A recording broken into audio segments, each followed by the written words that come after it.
Once again, we'd like to thank you for your feedback. It really matters to us that you take the time to send these messages to us. Thank you. On today's program, let's look at the word reform.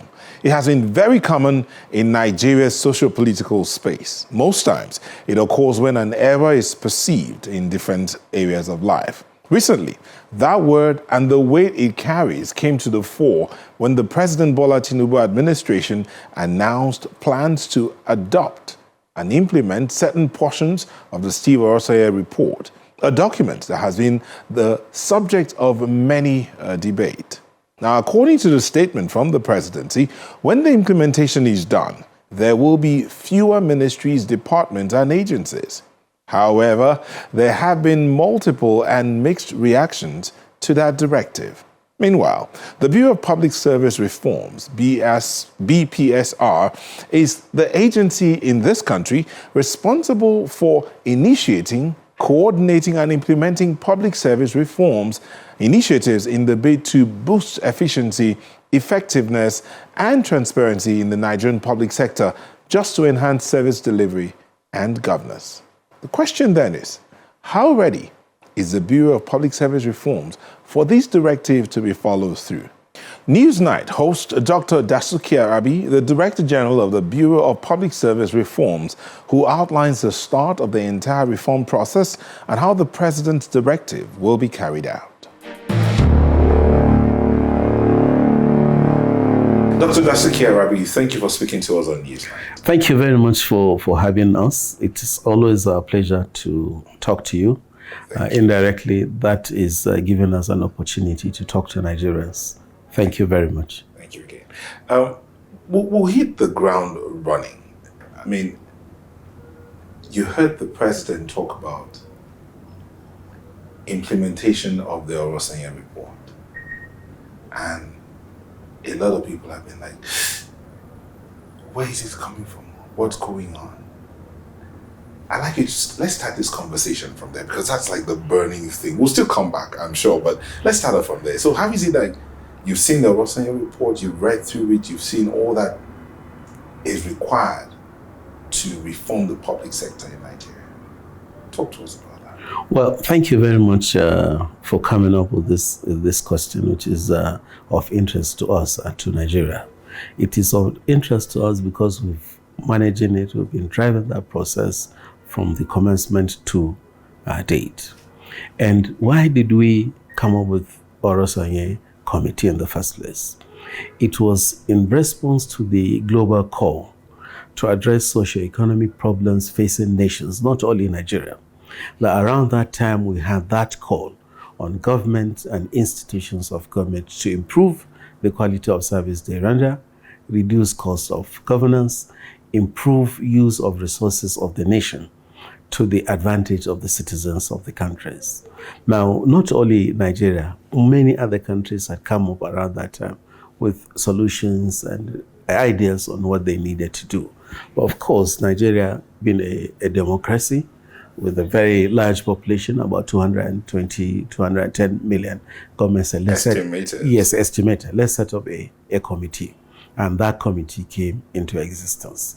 Now, it was not looking at what a lot of people thought or are thinking of, reducing only the number of agencies that we have and possibly getting people out. But how do we resize the structure of government to be able to deliver a quality, efficient, and cheap service to the citizen? Yet, Nigeria's public service remains, if I may use the word, dark. There's no transparency, very opaque. The processes from one to the other appear to be opaque. The level of corruption in the public service appears to be on the high. Nobody mentions that anyway. So what is the PPSR doing indeed to ensure that reason for which you were set up? Transparency, efficiency, and reduction in cost. Well, thank you very much. You know, somebody will just get up in the afternoon and say, the sky is dark and it's not clear to me. as the institution settle with this responsibility, we celebrate the successes that we have recorded. If you look at Nigerian public service 40 years ago and what it is today, we have improved by more than 80%. And that was why when BPSI came into existence, the committee saddled with the responsibility of setting up our agenda and the leadership under His Excellency President Olusegun Obasanjo picked at key centers of service delivery that needed to be rejigged immediately. We wanted to improve our revenue generation so that we sustain the growth and development of the country. So there was that specific look at Federal Inland Revenue Service. And that was why the leadership was changed. There were aggressive capacity development programs, but most importantly, the strict and immediate digitalization of all tax collection management issues within Nigeria. The next thing that we looked at was procurement. And that has been a source of concern, is still a sort of concern to many. How are contracts awarded? Is there value generated after contracts have been executed and payments have been made? So Bureau of Public Procurement came on board. And that the coming of Bureau of Public Procurement has reduced contract corruption. It has opened up the system. Specifically, there is a section of the law that says if you are opening bids, the press, media, civil society must be there. Not a condition. They must be there. They must be part of it. And the Freedom of Information Act has given you a space to ask this question. Okay, we were in social agency, so can we write the chairman or the chief executive and find out those contracts, have they been executed? What is the result? What is the outcome? You can see that the civil society groups that we have in Nigeria have come up with kind of budget monitoring budget, Budeshi, which is an anti-corruption slogan that we should open everything. So part of the reforms we've driven is opening the system for citizens, the media, civil society to work with us, work with government, monitor, watch, and track what we have been doing. Also, we have done quite a lot in terms of management of resources of government. We award contracts through BPP, but payments are made by MDAs. So we had, over the years, came up with innovations to digitalize management of resources of government. One of them is Government Financial Management System, GFMIS. On it, payments are made to contractors, to suppliers. Now, it has several babies linked to it. The system is linked to Inland Revenue Service. Once you've not paid your tax, you cannot be a customer of government in terms of contract. Once your company is not registered with Corporate Affairs Commission and you've not updated your annual returns, the window will not open to accept you as a consultant or a customer. Now, these things happen seamlessly. We don't have to ask you, or we write CAC. As we just get into the page, it's telling us you have not paid your tax, so you cannot proceed. Now, beyond that, relevant authorities are given the space to track what happens in MDA's accounts. So as an agency of government or a ministry is making payments, Accountant General is watching, Minister of Finance are watching, Budget Office are watching, the President's Office are watching what is coming in and what is going out. And in the process too, anti-corruption agencies are watching and tracking what you are doing. So we have been able to unbundle that process. We have brought stakeholders to come in and track. Now, linked to that is the Treasury Single Account.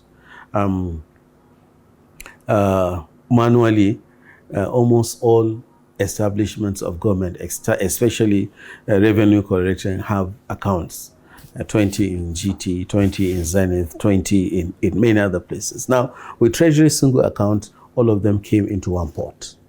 Those monies that governments pay into accounts in commercial banks, and they pay service charges, COT, turnover charges and other things. All these ones have been eliminated.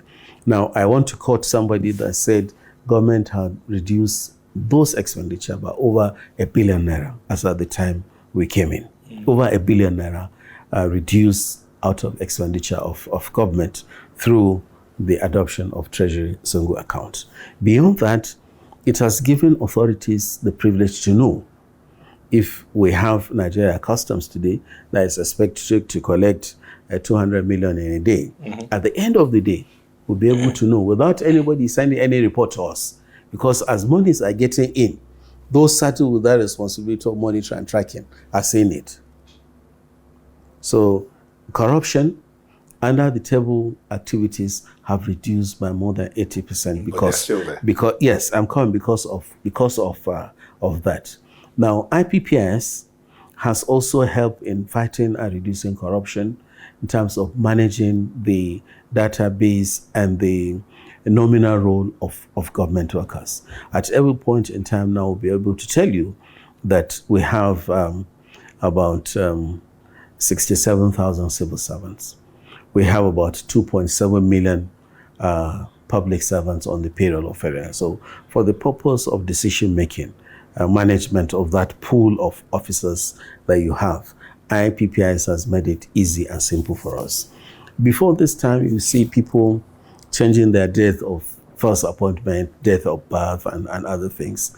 At the point of capturing, your fingerprints are picked, your originals, everything. So at no point will you be given the opportunity to change your date of birth, unless you have genuine evidence to show that, yes, there was mistake at the point of first registration. Yeah. So alteration of records of staff has also become history. So ghost worker syndrome, as far as I'm concerned, has been eliminated in the public service. And so if I may come in here, you used a word, we have unbundled the system. Yeah, yes. We brought in people to monitor, we brought in people to check. Yes. In other words, these bloating in the system, again, if I may use the word, this increase in the number of people or teams in the system was created by the Bureau of Public Service Reforms. And now we're looking at how to cut cost of government and reduce this number. Yeah, yes. Now, reforms has DNA, just the way human beings and animals have. And these DNAs change over time because of prevailing circumstances. 30 years ago, Inland Revenue Service needed to have branches in every state with a team of officers, nothing less than 50, 100.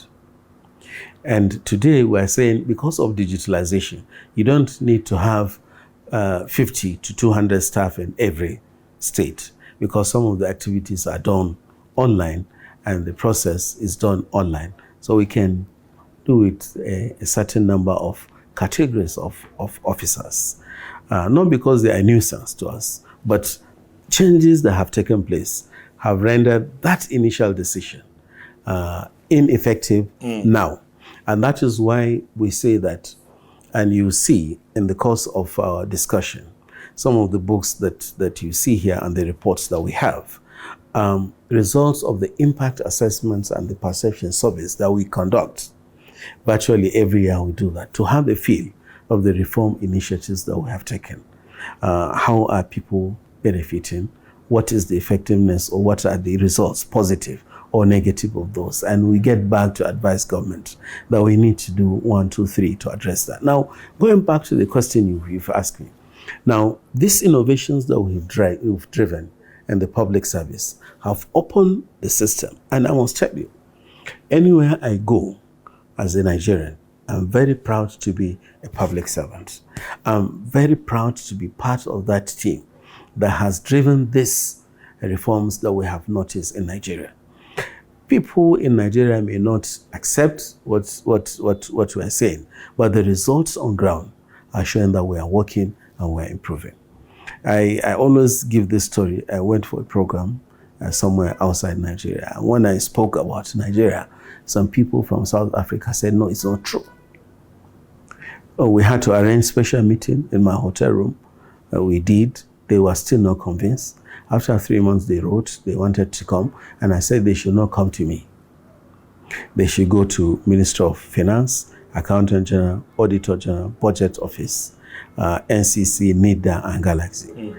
It was at the end of that exercise that we came together. They said they couldn't believe that these things have really happened in Nigeria. And that is why I'm always saying we should be proud of our nation. We should support government and institutions of government to improve on the successes that we have achieved over the years. So, now you can see that because we have unbundled, the system has been open. There is no hiding place for people that are doing wrong things. Because if you are a government worker now, you take 100 million to your salary account. In less than 30 minutes, financial intelligence will call, Mr. So, we've seen this. What happened? From where? Who gave you this? Before these reforms, this cannot happen. But it takes a very long time to do that. Is that not what has given rise to, well, houses or places allegedly being stocked with money? Well, I don't want to speak so much about that. But if you look at history, these things were happening before some of these innovations came on board. Because when those things that happened, BVN was not effective. Financial Intelligence Office was just a unit under AFCC. The reforms have made it simpler and easier for citizens to observe and report corruption, and for the anti-corruption agencies that now people are conscious that as government worker, somebody is watching me. So I need to be careful. We need to be patient with the reforms that we're driving, but we're confident that the initiatives are excellent, they're beautiful, and they're yielding results. Beautiful as they may be, the people who are supposed to benefit from this may not even be aware of these reforms and how you're going about them, or why you even did them, and what the effects are likely to be. So did the BPRS consider reforming the information dissemination system, like the National Orientation Agency, which is a public institution, the Ministry of Information and all of that? Will that also consider even the Freedom of Information law? Like, you talked about it. It's made it open, I can write. But should I really write? Can't I just go to, when in this digital world, can't I just go to a website, type in, and get the information I need? Well, reforms and changes are very difficult. We have developed a project in BPSR that we call scorecard for ranking of websites. The results are here. What we've done, we have come up with a criteria that all MDAs in Nigeria must follow. You must have a functional website. You must have a functional telephone number, a functional email address. You must have an interactive portal on your website. You must have a portal for FOI where people can make inquiries. But then beyond that, your budget, your annual reports, your expenditure, all should be on your website. Those informations are supposed to be provided proactively, so that anybody that is looking for any information on us, once he checks the website, he will be getting it. And that's why government first adopted an e-government master plan and a digitalization process. And these two central agencies of government, Galaxy and NIDA, to provide connectivity, to manage how information of government institutions are managed, ensure safety. Now, at our level, we rank websites of all MDS in Nigeria every year. We are currently putting finishing touches to 2023, and the results will soon be announced. And we are just not encouraging competition for the purpose of competition, but we train webmasters and MDs on how to meet those criteria and how to encourage their bosses to provide those informations proactively on their websites. Now, the reforms we're driving, that is why I mentioned the impact assessments and the perception surveys and the analysis that we do on what we've done. Now, recall that we initiate, we don't implement reforms. So I would like to use this forum to encourage MDAs to work with us closely, collaborate with us, so that we'll be able to get the feeling of Nigerians. We come back and we advise our government. We are lucky that we have two very serious committees that are oversighting us. The steering committee that has the secretary to the government as the chairman, and the National Council of Reforms that has the president as the chairman, tracking our performance. So giving all to that, I think the reforms are working. Now, we just finished an assignment verifying government workers that were assigned between 2005, 6, and 7. And when we went to the centers, we went to the 6 geopolitical zones. When we went, some of them were coming with files and bags. So you don't need all this. We have all this in our system. Some of them were like, this small computer has all this information.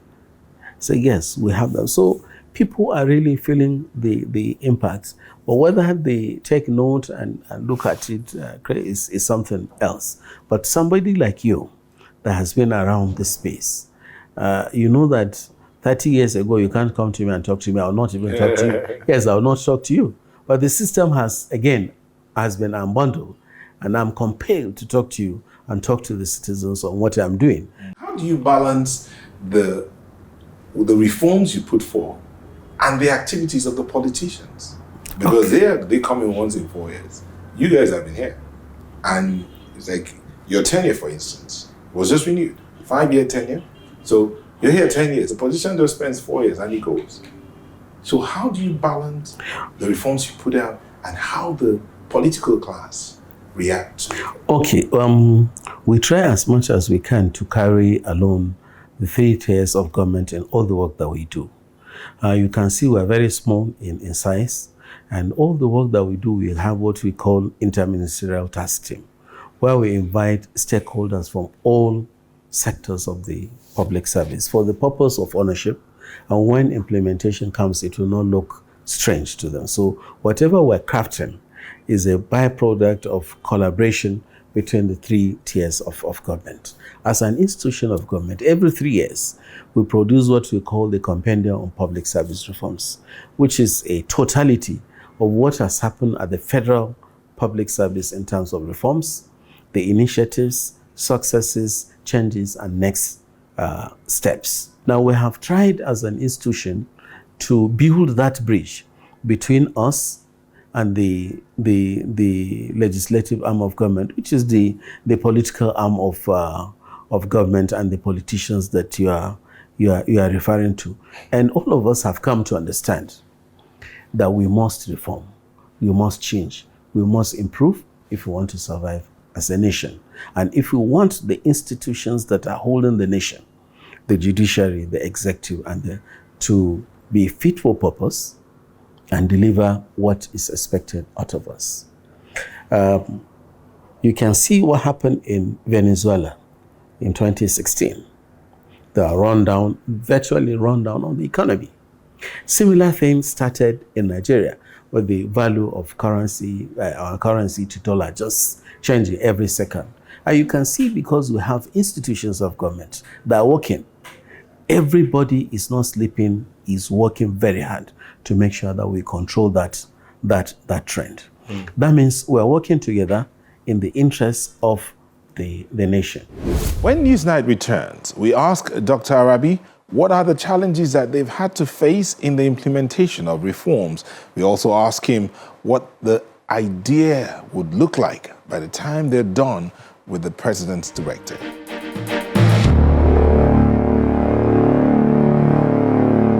Dr. Arabi, it's amazing that we're talking with you here, and some of the things you've talked about in the last few minutes.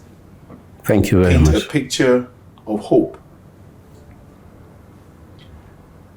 But in all the reforms you've done, have you considered how to bring back the attraction amongst the youth for the public sector? I mean, growing up, we used to hear the best of the best went into the civil service. They wanted to serve the country, or they wanted to stay back and teach. But these days, they're graduating, even before they graduate, they're thinking of the international companies, they're thinking of leaving the country, they're thinking of the private sector. So, in the reforms that the BPRS is doing, has that been considered? Well, thank you very much. If I'm given the chance to come back to this world again, I want to work within the public service. It is one of the best platforms for youth to join work because you are given the best of privileges and opportunities to excel if you want to excel. Now, we have tried as much as we can over the years to reform the service to make it very, very attractive for people to join. But of course, you know, the salary structure is different from what you have in the private sector. So and that is why the president has set up a committee that has been working to look at the package. And the National Strategy on Public Service Reforms has been looking at the other perquisites to help and encourage people come to us and work. Beautiful office space, very clean, all the infrastructure, the facilities that are required, rewards, award recognition system within the public service, the mentorship and succession planning, the performance management. These are all initiatives of government reforms-wise that have been put in place to ensure that whoever joins, if you want to work, you have your KPIs, you have their standard operating procedures, and once you excel, you'll be recognized and you'll be among the best there. Over the years, it is true that we have seen a reduction in the number of people struggling to join the service. Unfortunately, the period we're getting in is reducing the number of spaces within the public service for people to join.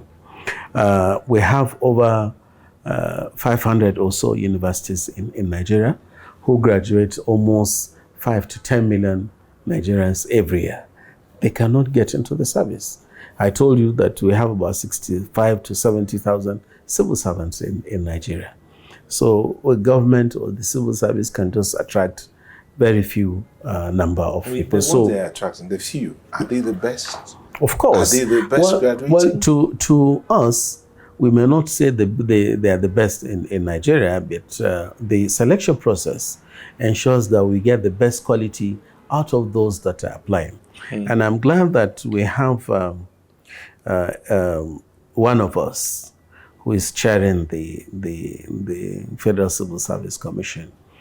Because I say one of us, he worked in the Bureau, he grew up in the Bureau, and now he's chairman there. So yeah, expect better things to come in reforming the selection and recruitment process in the public service. So I've already started by digitalizing that space, opening the space, and making sure that we soften the process of even application by candidates.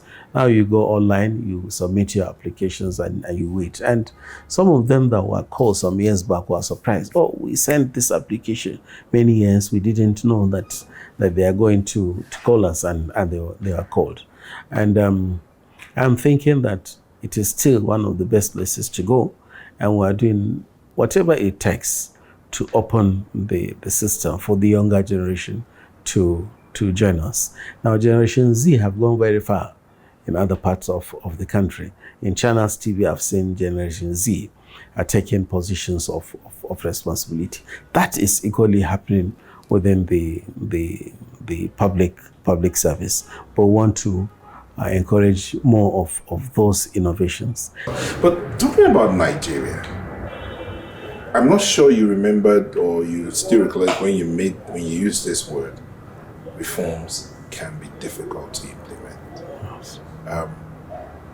What are the challenges you've had to deal with? Because seeing what the president has asked, and we'll still get there again, those challenges are going to rear their heads again. What are the challenges you've had to deal with in implementing, first of all, birthing the reforms and even implementing them? Well, I said it is difficult because reforms mean getting people out of their comfort zones.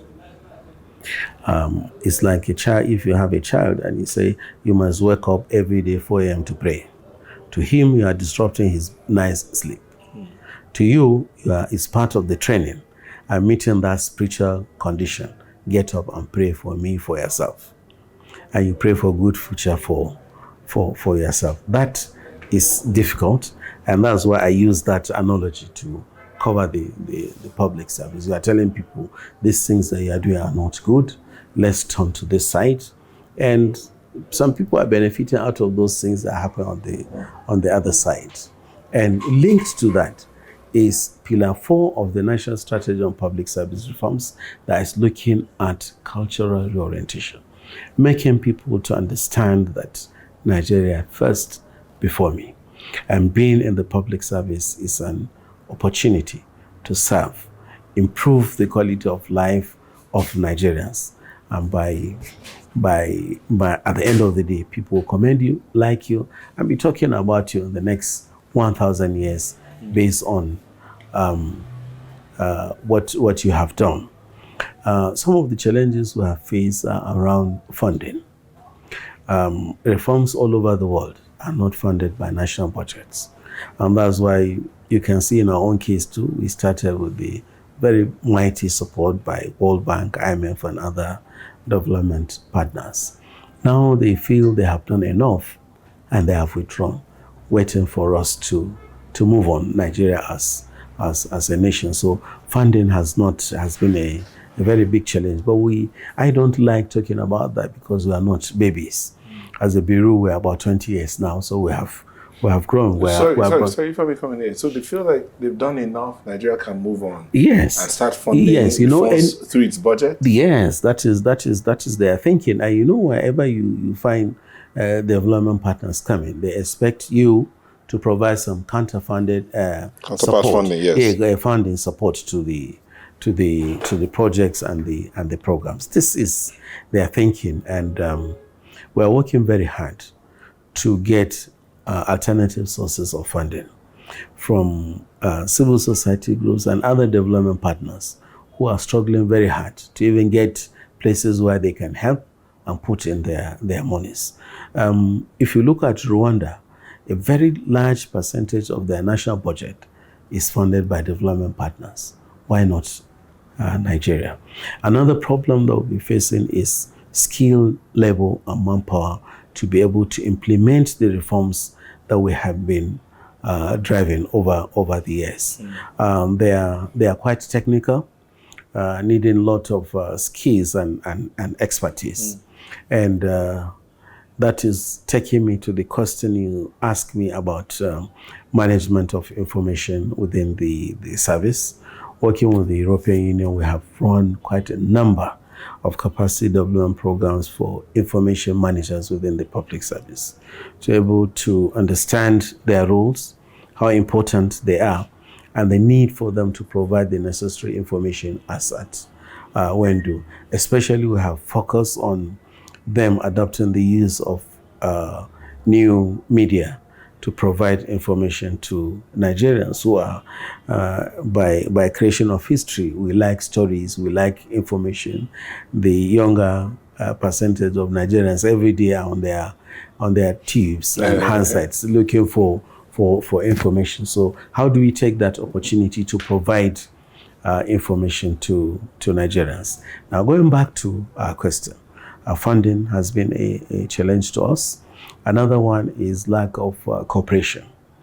The governments that have passed through over the years have been encouraging us to collaborate so that we render cheaper and more efficient public service.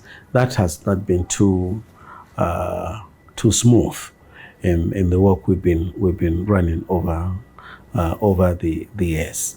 Another thing that has been a challenge to us is inability of the states. I'm calling the states again because Nigeria is about 210 estimated or 220 million. At the federal public service, we are just about 2.7 million. Greater percentage of Nigerians are in the states and local governments. And we're hoping and praying that by the time they adopt some of these reform initiatives, the benefits that we're noticing, we're getting at the federal level, will cascade to the states and local governments. We have more functional local governments and states, and there'll be less pressure at the center. So in all of these reforms also, yes, you talked about efforts to ensure that the system brings back the younger generation, so to speak, more of them. But the other things that we talked about, which we mentioned earlier, we mentioned the matter of corruption and how the reforms have helped to manage that. But the question of nepotism also comes in. Is that also something that you've had to deal with? What is nepotism? Look at me. Are you asking me? Yes. When you say nepotism, what do you mean? When I look to bring in my relative or my loved one into a position because I'm an executive, is that something you have to do? Well, I don't know. People have been talking about that. As Director General of BPSR, I don't have anybody from my state in BPSR. I don't have anybody from my local government in BPSR. It's not about you. No, I'm talking about, so I don't have anybody from my tribe in BPSR. And I think that this exists in other institutions of government. But it's true. We have seen cases where tribe, religion, zone get chief executives or others to influence recruitment or other things. But coincidentally, the Constitution of Nigeria said every Nigerian has the right to apply.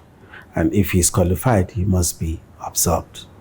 My advice to people is it's not only a brother, always, that will cover you. And the office is not personal to you, but official to you and official to Nigerians. If there are people involved in this, we'll encourage them to drop that by the side and get the best of hands to work with them. And I am an example. I have them from different parts of Nigeria, and they're helping me closely to work and to achieve some of these results that we are seeing. Indeed. And that is why this office is again working with the Federal Character Commission, the new committee of National Assembly, House of Reps on institutional and governance reforms, to make sure that the institution works and every Nigerian that is qualified is given the space. I ask you to tell me what you mean by nepotism, because it's very wide. And if we take that discussion in the deeper part of it, maybe out of my scope as Director General of PPSR. And I'm glad your response cornered me to where I wanted to talk about. That matter of nepotism is quite, as you said, is quite large. And indeed, it's a conversation that goes on in every part of the country, both at the public and even the private sector.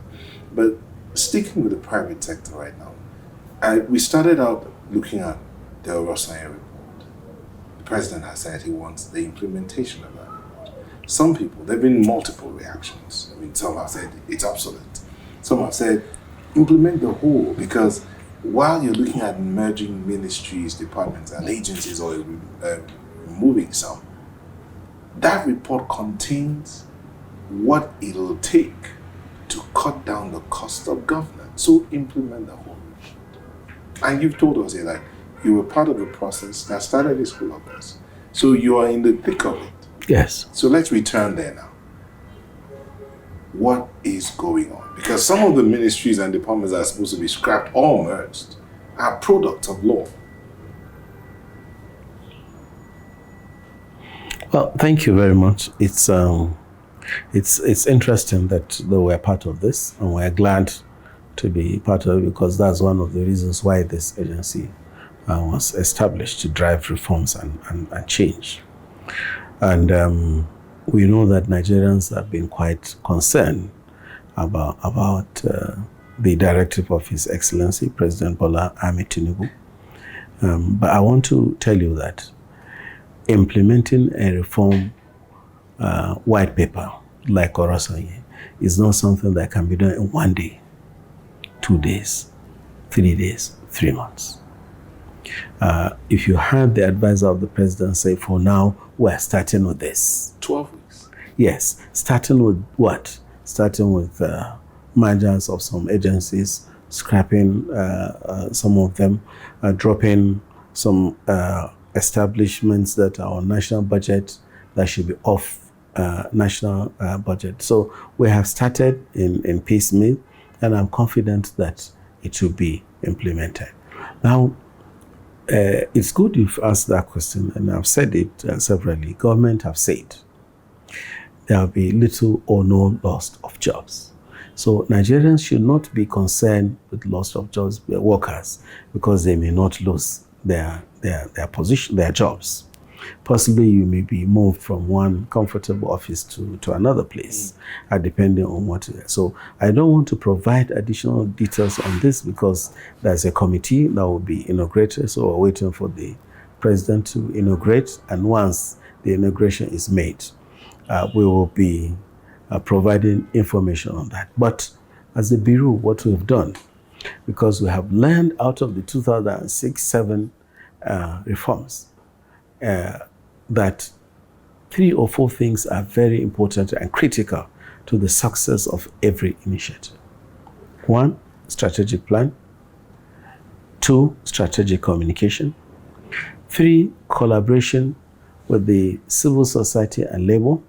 4, collaboration and working with the other arms of government, the legislature and executive.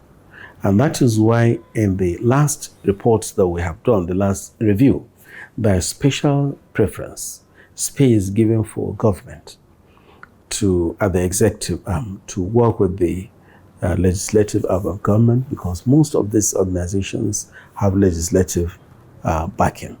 So we're hoping that the team, the committee is going to work with the legislative arm of government to make sure that the implementation is done seamlessly.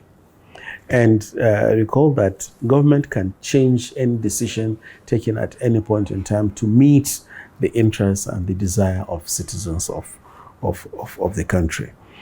To make sure that nobody is surcharged, that's why we encourage in the implementation process, working with the private sector, civil society, labor unions, states and local government, so that there will be ownership of the process and ownership of the results that is going to be coming up as a result of the implementation. You somewhat wisely, I mean, it comes, wisdom, they say, comes in age, wisely navigated around the question of the legal framework that set up some of these agencies. Yes, no, I didn't. That was why I said the executive arm of government is going to work closely with the National Assembly, especially because quite a number of them, if not all, very few are exempted the creation of law. And the government, executive arm of government alone cannot do that. If you look at the last report, only that it's not been authorized to be shared or distributed, one of the takeaways was immediate commencement of discussions between the legislative and executive arm of government. And the SA to the president, Haja Bala Usman, stated that in her interview and briefing in the State House, that government is going to work with all arms of government to ensure their buy-in and support in the process of implementing this report. So those are really interesting words and times that we're in right now. But in doing all of this, the issue of state police crept in somewhere. The issue of things decentralizing the government crept in somewhere. And as you said, these are things that the Bureau has been working on, has started preempting. So if you had a word of advice to Nigerians, and in the politicians, the public servants, and even the private sector, what would that word be now? Well, the advice I would give is, one, they should be patient and careful. Patient in the way we consume information that is provided. They should be patient and wait for the committee to be inaugurated and the work plan that will be produced, which will be shared with all Nigerians. It is such a sensitive work, and I would say very dangerous to us as a nation. We need to support the president and the government in getting some of these decisions implemented that are being taken in the best interests of this country. It is better for us to sit down, do it now, than somebody forcing us or somebody taking the space to do it in our place. And I ask Mr. Arabi if these reforms will get me out of my seat and there will be benefit for Nigeria, stands to regret nothing at all. And that is what the National Strategy on Public Service Reforms, Pillar 4, is talking about. Cultural reorientation, putting Nigeria and the service first before all of us. When we started the 2004 reforms, a lot of people didn't like the changes that were coming on board. A lot of people. And I recall when I went for a program with my former Director General, Dr. Bode Adegore, and he was discussing about IPPIS, that one person or one office can sit down and pay the salaries of everybody that's on the payroll. Somebody said, "Are you sure of what you are saying? Can this happen? Is it possible for this to happen?" And it has happened today. And we're even going beyond that. So reforms are like that. As at that point, lots of people didn't like it. Those benefiting in one way or the other didn't like the reforms. But if you extend your interest beyond yourself, you see that it has added value to our country, Nigeria. It has simplified some of our process. And when we started digitalization, I remember the Omatech computers that are coming, people thought jobs would be lost. But we didn't see jobs being lost, but we saw additional cadre of jobs coming onto the system. Now we saw secretaries becoming data officers after training. Now we have seen there is an institution created specifically for managing data, Bureau for Data Management in Nigeria within the service. We have seen financial intelligence units coming up in offices of government. We have seen artificial intelligence taking place of people and others within the space we work. So the world is dynamic, the system is dynamic, changes are constant and they are coming every day. My advice is for us to be patient, build in, buy in, and support these changes. Okay. Thank you very much. Thank you very much. It's our pleasure. Thank you very much for having me, and thank you for this opportunity.